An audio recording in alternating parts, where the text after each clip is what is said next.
Hello everyone, and welcome back to our Python programming tutorial series. In today's video, we're diving deep into the world of Python functions. Functions are essential building blocks of any Python program, allowing us to encapsulate code and make it reusable. By the end of this video, you'll have a clear understanding of what functions are, how they work, and how to use them effectively with real-world examples.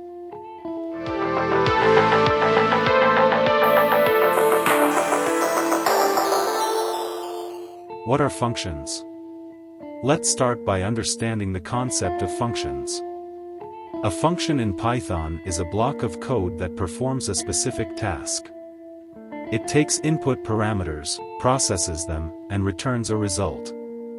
Functions help us avoid repeating code and make our programs more organized. Defining or creating a function. You can define functions to provide the required functionality. Here are simple rules to define a function in Python. 1. Function blocks begin with the keyword def followed by the function name and parentheses. 2. Any input parameters or arguments should be placed within these parentheses. You can also define parameters inside these parentheses. 3. The first statement of a function can be an optional statement, the documentation string of the function or docstring. 4. The code block within every function starts with a colon symbol, and is indented. 5. The statement return expression exits a function, optionally passing back an expression to the caller. A return statement with no arguments is the same as return none. This is the syntax of function in Python. In this example, we define a function greet that takes a name parameter. The function returns a greeting message with the provided name. We then call the function and print the result. Function arguments in Python. You can call a function by using the following types of formal arguments. 1. Required arguments. 2. Keyword arguments. 3. Default arguments. 4. Variable length arguments. Let's discuss one by one with example. Required arguments. Required arguments are the arguments passed to a function in correct positional order. Here, the number of arguments in the function call should match exactly with the function definition. To call the function greet, you definitely need to pass one argument, otherwise it gives a syntax error as follows. Keyword arguments. Keyword arguments are related to the function calls. When you use keyword arguments in a function call, the caller identifies the arguments by the parameter name.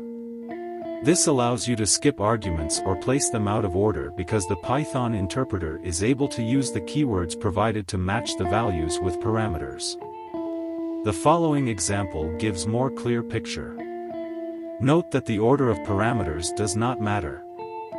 If you will run the Python file, it produces the following output.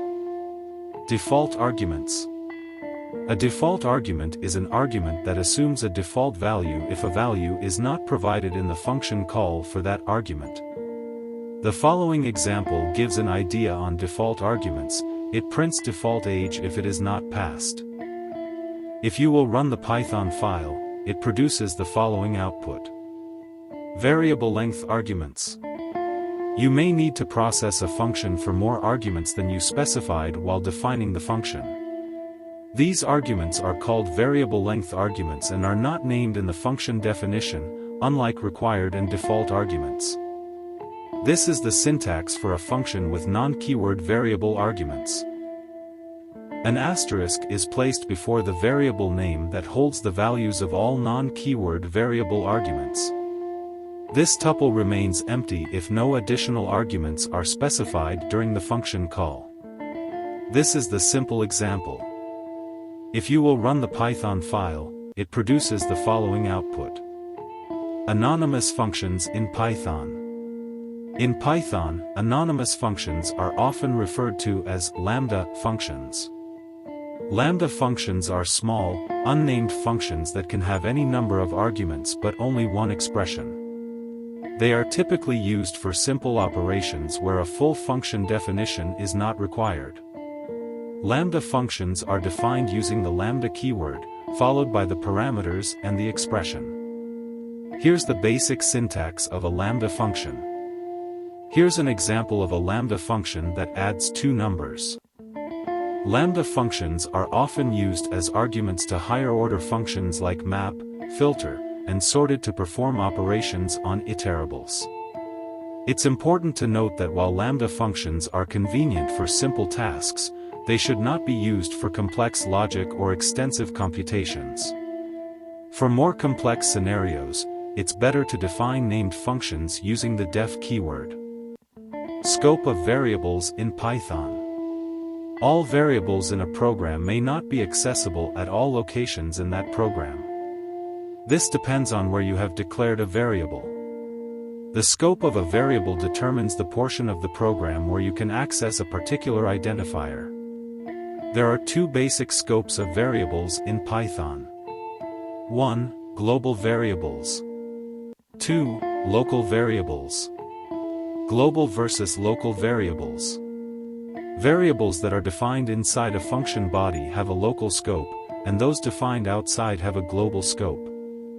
This means that local variables can be accessed only inside the function in which they are declared, whereas global variables can be accessed throughout the program body by all functions. When you call a function, the variables declared inside it are brought into scope. Here is the example of global and local scope variable in Python. And there you have it. A comprehensive guide to Python functions, complete with examples covering function definition, parameters, return values, default parameters, keyword arguments, and scope. Functions are a fundamental concept in Python programming, enabling us to write cleaner, more efficient code. I hope you found this tutorial valuable. If you have any questions, please let me know in the comments below. Don't forget to subscribe and like for more programming content. Happy coding! Thanks for watching.